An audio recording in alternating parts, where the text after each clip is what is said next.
2024 में बहुत सारे स्टूडेंट्स ने मुझसे पढ़ाई की थी और उनके 90 प्लस मार्क्स आए थे। सिमिलरली 2025 में भी स्टूडेंट्स के अच्छे मार्क्स आए। अब आपकी बारी। मुझे पता है आपके दिमाग में एक क्वेश्चन है कि क्या हम गैप डेज में पढ़ाई करके केमिस्ट्री में अच्छे मार्क्स ला सकते हैं, और मेरा आंसर है यस। लास्ट ईयर बहुत सारे स्टूडेंट्स ने गैप डेज में मुझसे पढ़ाई की थी और जिस दिन एग्जाम था उस दिन मैंने एक वीडियो बनाया कि कैसा हुआ आपका एग्जाम। तो मुझे इतने सारे स्टूडेंट्स ने कमेंट किया कि उनका एग्जाम काफी अच्छा गया, उनका काफी अच्छा रिजल्ट आया था। इस वीडियो का लिंक मैं आपको डिस्क्रिप्शन में दे दूंगा। अगर वो स्टूडेंट्स गैप डेज में पढ़ाई करके अच्छे मार्क्स ला सकते हैं तो आप भी डेफिनेटली इन गैप डेज में पढ़ाई करके केमिस्ट्री में अच्छे मार्क्स ला सकते हो। तो मुझे कमेंट्स में जरूर बताना कि आप कितने मार्क्स चाहते हो केमिस्ट्री बोर्ड एग्जाम में। और अगर आपने नेक्स्ट 7 डेज मेरी स्ट्रेटेजी फॉलो की, हार्ड वर्क डेडिकेशन से पढ़ाई की, तो आप अपना गोल अचीव कर पाओगे और आपकी भी जीत होगी। अगर हम 7 डेज के प्लान की बात करें तो टोटल हमारे 10 चैप्टर्स हैं। एक दिन में हम 2 चैप्टर कवर करेंगे। तो कंप्लीट करेंगे सिलेबस हम 5 दिनों में। फिजिकल केमिस्ट्री हम 1.5 डेज में कवर करेंगे, इनऑर्गेनिक 1 दिन में कवर करेंगे और ऑर्गेनिक केमिस्ट्री 2.5 डेज में कवर करेंगे। और लास्ट 2 डेज हम रिवीजन एंड प्रैक्टिस करेंगे। देखो, बोर्ड एग्जाम में उसी के अच्छे मार्क्स आएंगे जो ज्यादा से ज्यादा क्वेश्चन की प्रैक्टिस करेगा। और मेरा भी ये गोल है कि नेक्स्ट 7 डेज आप मैक्सिमम क्वेश्चन की प्रैक्टिस करो। सबसे पहले हम फिजिकल केमिस्ट्री की बात करेंगे। इसमें 3 चैप्टर है। सोल्यूशन 7 मार्क्स का, इलेक्ट्रोकेमिस्ट्री 9 मार्क्स का, केमिकल काइनेटिक्स 7 मार्क्स का। तो टोटल फिजिकल केमिस्ट्री 23 मार्क्स का है। तो एक चैप्टर हम हाफ डे में कवर करेंगे। तो 1.5 डेज में हम पूरा फिजिकल केमिस्ट्री कंप्लीट करेंगे। सबसे पहले हम चैप्टर रिवाइज करेंगे। अगर आप चैप्टर फर्स्ट टाइम पढ़ रहे हो तो आप मेरा 1 शॉट देख सकते हो, नहीं तो किसी और टीचर से भी पढ़ाई कर सकते हो जहां से आपको समझ आता है। तो मैंने 1.5 से 2 आवर्स में पूरा एनसीईआरटी अच्छे से कवर किया। यहाँ पे आपको पीवाईक्यू भी मिल जाएंगे। और अगर आपने ऑलरेडी चैप्टर पढ़ा हुआ है तो मेरा रिकमेंडेशन है कि आप रिवीजन वीडियो से 30 मिनट्स में पूरा चैप्टर अच्छे से कवर कर सकते हो, और ये लेटेस्ट सिलेबस के हिसाब से है। तो आप क्या कर सकते हो, एनसीईआरटी के साथ आप ये चैप्टर पढ़ सकते हो, नहीं तो डिटेल नोट्स आपको फ्री मिल जाएंगे मेरी वेबसाइट से, वहां से डाउनलोड कर सकते हो। और जो प्रीमियम नोट्स हैं आपको रिवीजन के, वो भी मेरी वेबसाइट से मिल जाएंगे, वहां से भी आप पढ़ाई कर सकते हो। तो सबसे पहले आपको चैप्टर जो है वो कंप्लीट करना है। एक बार चैप्टर पढ़ने के बाद आपको उस चैप्टर के फॉर्मूला रिवाइज करने हैं। जैसे आपने सोल्यूशन चैप्टर पढ़ा, फिर उसके फॉर्मूला रिवाइज करने हैं। फॉर्मूला शीट आपको टेलीग्राम पे मिल जाएगा, इसका लिंक डिस्क्रिप्शन में है, तो ये डाउनलोड कर लेना। उसके बाद उस चैप्टर के आपको सारे ग्राफ भी रिवाइज करने हैं, क्योंकि ग्राफ वाले क्वेश्चन भी पूछे जाते हैं। तो ग्राफ शीट भी आपको मिल जाएगा। साथ में यूनिट्स का भी आपको पीडीएफ मिल जाएगा, ये भी आपको डाउनलोड करना है, क्योंकि स्टूडेंट्स यूनिट में भी मिस्टेक करते हैं। उसके बाद आपको ना पीवाईक्यू की प्रैक्टिस करनी है। मैंने लास्ट 13 इयर्स के पीवाईक्यू के वीडियोस बनाए हैं। तो जो प्लेलिस्ट है 11 इयर्स का पीवाईक्यू का प्लेलिस्ट है, उसमें 2023 तक आपको पीवाईक्यू मिल जाएंगे। और इसमें मैंने ट्राई किया है जो भी सारे इंपॉर्टेंट टॉपिक है वो कवर्ड हो जाए इस पीवाईक्यू से। लास्ट ईयर भी इस प्लेलिस्ट से ना 60-70% क्वेश्चन रिपीट हुए थे। तो इस प्लेलिस्ट को जरूर प्रैक्टिस कर लेना। तो जैसे सोल्यूशन चैप्टर पढ़ रहे हो, आपको ये वीडियो देखना, इसमें सारे क्वेश्चन की प्रैक्टिस करनी है। और उसके बाद इसी प्लेलिस्ट में नीचे आपको 2 सेपरेट वीडियो मिल जाएंगे, 2024 के पीवाईक्यू, 2025 के पीवाईक्यू। तो यहां से भी आपको सोल्यूशन चैप्टर के पीवाईक्यू प्रैक्टिस करनी है। ऐसे आप 13 इयर्स के पीवाईक्यू अच्छे से प्रैक्टिस कर लोगे। और फिजिकल केमिस्ट्री में सबसे इंपॉर्टेंट है न्यूमेरिकल। स्टूडेंट सबसे ज्यादा मिस्टेक न्यूमेरिकल में करते हैं। देखो, एग्जाम में काफी टाइम होता है, तो आप बिल्कुल आराम से कैलकुलेशन करना, डबल चेक करके कैलकुलेशन करना। तो जब भी आप न्यूमेरिकल कर रहे हो तो पहले गिवन अच्छे से लिख लेना, उसके बाद फॉर्मूला सही यूज करना, कैलकुलेशन में टाइम लेना और उसके बाद सही यूनिट लिखना। तो डेफिनेटली आपका न्यूमेरिकल अच्छा होगा। जितना ज्यादा आप न्यूमेरिकल की प्रैक्टिस करोगे उतना ज्यादा आपको कॉन्फिडेंस मिलेगा। तो आपको पीवाईक्यू की प्रैक्टिस करनी है। अगर आप चाहते हो कि आपको और भी न्यूमेरिकल की प्रैक्टिस करनी है तो फिजिकल इनऑर्गेनिक के लिए मैंने सेपरेट प्लेलिस्ट बनाया है, जिसमें आपको एक्स्ट्रा न्यूमेरिकल्स भी मिल जाएंगे। तो यहां से आप जिस न्यूमेरिकल में प्रॉब्लम आ रही है वो प्रैक्टिस कर सकते हो। साथ में थ्योरी वाले क्वेश्चन की भी प्रैक्टिस करनी है, क्योंकि बोर्ड एग्जाम में थ्योरी वाले क्वेश्चन भी पूछे जाते हैं। तो मैंने 10 इयर्स के यहाँ पे थ्योरी वाले क्वेश्चन जो पीवाईक्यू है वो मैंने इंक्लूड किया। लेटेस्ट वीडियो भी मैं लाऊंगा जिसमें 2025 के भी क्वेश्चन है, तो वहां से आप जितने भी थ्योरी वाले क्वेश्चन है वो पढ़ लेना। एक बार जब आपने चैप्टर अच्छे से पढ़ लिया, क्वेश्चन सॉल्व कर लिया, उसके बाद आपको खुद का टेस्ट लेना है, ताकि आपको समझ आए कि आप क्या मिस्टेक कर रहे हो। तो कॉम्पिटेंसी बेस्ड क्वेश्चन का एक प्लेलिस्ट है, तो आपको क्या करना है, इसका पीडीएफ टेलीग्राम पे मिल जाएगा। आप पीडीएफ डाउनलोड करना और जो क्वेश्चन है वो खुद सॉल्व करना। तो जिस क्वेश्चन में अगर आपको प्रॉब्लम आती है वो वीडियो से आप सॉल्व कर सकते हो। तो ऐसे आप चैप्टर रिवाइज करके अपना खुद का टेस्ट भी ले सकते हो। तो ओवरऑल 1.5 डे में हम फिजिकल केमिस्ट्री कवर करेंगे। तो 1 शॉट रिवीजन में मेरा रिकमेंडेशन है, रिवीजन वीडियो देखो, फॉर्मूला ग्राफ यूनिट अच्छे से पढ़ लेना। उसके बाद आपको पीवाईक्यू की प्रैक्टिस करनी है। अगर आप और भी न्यूमेरिकल की प्रैक्टिस करना चाहते हो तो फिजिकल केमिस्ट्री की प्लेलिस्ट से न्यूमेरिकल प्रैक्टिस कर लेना, थ्योरी वाले क्वेश्चन याद रख लेना और आपको खुद का टेस्ट लेना है। ऐसे आप 1.5 डेज में फिजिकल केमिस्ट्री पूरा कंप्लीट कर सकते हो। नेक्स्ट हम इनऑर्गेनिक केमिस्ट्री की बात करेंगे। एक दिन में हम इनऑर्गेनिक केमिस्ट्री कंप्लीट करेंगे। 2 चैप्टर है, डीएनए ब्लॉक एलिमेंट 7 मार्क्स का, कोऑर्डिनेशन कंपाउंड 7 मार्क्स का, टोटल ये 14 मार्क्स का है। इनऑर्गेनिक केमिस्ट्री में भी आप वन शॉट या रिवीजन में से कोई भी वीडियो देख सकते हो। अगर आपको डिटेल में चैप्टर पढ़ना है तो वन शॉट से आप पढ़ सकते हो। एनसीईआरटी की हर एक लाइन मैंने कवर किया है, बट मेरा रिकमेंडेशन है कि आप रिवीजन वीडियो से जल्दी चैप्टर कवर कर लेना। तो जो इनऑर्गेनिक केमिस्ट्री है इसमें पीवाईक्यू रिपीट होने के सबसे ज्यादा चांसेस होते हैं। तो इसमें जो 13 इयर्स के पीवाईक्यू है यहाँ पे आपको अच्छे से प्रैक्टिस करना है। एक बार पीवाईक्यू की प्रैक्टिस करने के बाद अगर आप और भी क्वेश्चन की प्रैक्टिस करना चाहते हो तो मैंने इंपॉर्टेंट क्वेश्चन के वीडियोस बनाए हैं। DNA block element coordination compound का वीडियो मिल जाएगा आपको प्लेलिस्ट में, वहां से आप प्रैक्टिस कर सकते हो। साथ में फिजिकल और इनऑर्गेनिक की प्लेलिस्ट में आपको 2 सेपरेट वीडियो मिलेंगे, ये भी आपको प्रैक्टिस करना है। KMNO4 K2Cr2O7 की रिएक्शन एंड प्रिपरेशन में स्टूडेंट्स को सबसे ज्यादा प्रॉब्लम आती है, तो जो भी ये रिएक्शन है आपको लिख लिख के प्रैक्टिस करना है। इस वीडियो में आपको सारे रिएक्शंस मिल जाएंगे, वहां से आप प्रैक्टिस कर सकते हो। साथ में इनऑर्गेनिक केमिस्ट्री में रीजन बेस्ड क्वेश्चन भी पूछे जाते हैं, थ्योरी वाले क्वेश्चन भी आते हैं, तो इसका अपडेटेड वीडियो में जल्द लाऊंगा, तो वहां से भी आप जितने भी ये सारे क्वेश्चन है थ्योरी वाले रिवाइज कर लेना। और एंड में आपको अपना खुद का टेस्ट लेना, कॉम्पिटेंसी बेस्ड क्वेश्चन का पीडीएफ डाउनलोड कर लो और यहां से अपना खुद का टेस्ट लो, इससे आपको अपनी मिस्टेक पता चलेगी। तो ओवरऑल इनऑर्गेनिक के 1 डे के प्लान में आप वन शॉट या रिवीजन देख सकते हो। उसके बाद पीवाईक्यू की जरूर प्रैक्टिस कर लेना। अगर आपको और भी क्वेश्चन की प्रैक्टिस करनी है तो इंपॉर्टेंट क्वेश्चन से प्रैक्टिस कर सकते हो। KMNO4 K2Cr2O7 की रिएक्शन एंड प्रिपरेशन लिख लिख के प्रैक्टिस करना, थ्योरी वाले क्वेश्चन भी याद रख लेना और उसके बाद आपको खुद का टेस्ट लेना है। नेक्स्ट हम ऑर्गेनिक केमिस्ट्री की बात करेंगे। इसमें टोटल 5 चैप्टर्स हैं, 33 मार्क्स का, इसका सबसे ज्यादा वेटेज है, तो इसमें आपको ज्यादा प्रैक्टिस करनी है। तो इसमें भी एक चैप्टर हम हाफ डे में कवर करेंगे, 2.5 डेज में ऑर्गेनिक केमिस्ट्री कवर करेंगे और हम यही सीक्वेंस फॉलो करेंगे, क्योंकि क्या होता है जो एक चैप्टर है उसकी रिएक्शन सेकंड चैप्टर में यूज होता है, इसी सीक्वेंस को फॉलो करना है। वैसे आप बायोमोलिक्यूल सेपरेट पढ़ सकते हो, बट इसमें जो ग्लूकोज है उसकी रिएक्शन इंपॉर्टेंट है। ग्लूकोज में एल्डिहाइड ग्रुप प्रेजेंट होता है, सो वो एल्डिहाइड की रिएक्शन शो करता है। तो मैं चाहता हूं कि आप इसी सीक्वेंस में ये जो 5 चैप्टर है कवर करो। नेक्स्ट आपको वन शॉट या रिवीजन में से कोई एक वीडियो देखना है। जो वन शॉट है यहाँ पे 1.5 से 2 आवर्स में मैंने पूरा एनसीईआरटी की हर एक लाइन कवर की है, साथ में इंटेक्स क्वेश्चन, एग्जांपल क्वेश्चन भी कवर किए हैं। अगर आपके पास टाइम है तो आप वन शॉट से पूरा चैप्टर कवर करो, और अगर आपके पास कम टाइम है तो रिवीजन वीडियो से आप पूरा चैप्टर कवर कर सकते हो। एक बार चैप्टर पढ़ने के बाद आपको उस चैप्टर के सारे रिएजेंट अच्छे से याद रखने हैं, ये आपको चैप्टर रिवाइज करने में हेल्प करेगा। तो ऑर्गेनिक रिएजेंट का पीडीएफ आपको टेलीग्राम पे मिलेगा, तो वहां से आप उस चैप्टर के सारे रिएजेंट याद रख लेना। और उसके बाद आपको फ्लो चार्ट याद रखना है, ये आपको बताता है कि ए बी में, बी कैसे सी में कन्वर्ट होता है, ये आपको कन्वर्जन में हेल्प करेगा। और उसके बाद मैंने ऑर्गेनिक का एक सेपरेट प्लेलिस्ट बनाया है जिसमें आपको name, reaction, mechanism, distinguish, test जितने भी उस चैप्टर के हैं याद रखने हैं, क्योंकि यहां से भी डायरेक्ट क्वेश्चन पूछे जाते हैं। तो ये सीक्वेंस सबसे पहले आपको फॉलो करना है। उसके बाद आपको 2 प्लेलिस्ट से क्वेश्चन की प्रैक्टिस करनी है। पहला है इंपॉर्टेंट क्वेश्चन की प्लेलिस्ट, इसमें जो ऑर्गेनिक केमिस्ट्री के जो क्वेश्चंस है इसमें मैंने एनसीईआरटी एक्सरसाइज के क्वेश्चन भी इंक्लूड किए, काफी ज्यादा ये इंपॉर्टेंट है, यहां से प्रैक्टिस करना है। और उसके बाद जो मैंने ऑलरेडी आपको पीवाईक्यू का प्लेलिस्ट बताया है, वहां से आपको 13 इयर्स के क्वेश्चन प्रैक्टिस करना है। तो अगर आपके पास टाइम है तो दोनों प्लेलिस्ट से प्रैक्टिस करो, और अगर आपके पास कम टाइम है तो एटलीस्ट ना 13 इयर्स के जो पीवाईक्यू है इसकी जरूर प्रैक्टिस कर लेना। और उसके बाद आपको खुद का टेस्ट लेना है, पीडीएफ डाउनलोड कर लो, कॉम्पिटेंसी बेस्ड क्वेश्चन का अपना टेस्ट लो और अपनी मिस्टेक पता करो। अगर स्टिल आपको किसी टॉपिक में प्रॉब्लम होती है ऑर्गेनिक केमिस्ट्री के, तो आप जो ऑर्गेनिक केमिस्ट्री का प्लेलिस्ट है वहां से वो टॉपिक पढ़ सकते हो। इसमें आपको name, reaction, distinguish, test, reaction mechanism, organic reagent, reason based question, flow chart, conversion, acidic basic strength, identify A B C, physical properties, important common name, IUPAC nomenclature, आपको हर एक वीडियो मिल जाएगा, तो यहां से आप एक्स्ट्रा प्रैक्टिस कर सकते हो। तो ओवरऑल 2.5 डे के प्लान की बात करेंगे ऑर्गेनिक की। आप वन शॉट या रिवीजन से चैप्टर रिवाइज कर सकते हो। उसके बाद reagent, flow chart, name, reaction, mechanism, distinguish, test आपको पढ़ना है। उसके बाद प्रैक्टिस के लिए इंपॉर्टेंट क्वेश्चन या पीवाईक्यू की आपको प्रैक्टिस करनी है। उसके बाद अपना टेस्ट लेना, और अगर आपको स्टिल किसी टॉपिक में डाउट है तो ऑर्गेनिक प्लेलिस्ट से आपको प्रैक्टिस करना है। तो टोटल 5 दिन में हम पूरा सिलेबस कवर करेंगे। नेक्स्ट हम लास्ट 2 डेज प्लान की बात करेंगे।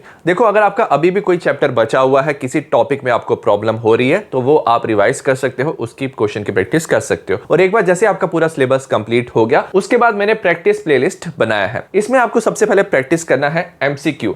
तो 2024 2025 में जो MCQs आए थे बोर्ड एग्जाम में उसकी आपको प्रैक्टिस करनी है। प्लेलिस्ट में ये वीडियोस मैंने इंक्लूड किए हैं। साथ में मैं MCQ टेस्ट लाऊंगा 1 2 3। ये टेस्ट आप लेना, आपके कॉन्फिडेंस को इंक्रीज करने में हेल्प करेंगे। सैंपल पेपर का मैंने वीडियो बनाया है। 2024 में जो CBSE ने सैंपल पेपर रिलीज किया था, 2025 में जो सैंपल पेपर रिलीज किया था, उससे आप प्रैक्टिस कर सकते हो। और साथ में लास्ट 2 डेज में गेस्ट पेपर भी लाऊंगा 1 और 2, तो यहां से आपको प्रैक्टिस करनी है। तो ये जो प्लेलिस्ट है आपको पूरा जो सिलेबस है रिवाइज करने में हेल्प करेगा। तो ये रहा ओवरऑल 7 डेज का प्लान। इस प्लान को जरूर फॉलो करना, कोई भी चैप्टर स्किप मत करना, अभी भी टाइम है। एटलीस्ट हर एक चैप्टर का जो PYQ मैंने कराया है 13 ईयर्स का, उसकी प्रैक्टिस कर लेना, आपके डेफिनेटली अच्छे मार्क्स आएंगे। See you in the next video, bye.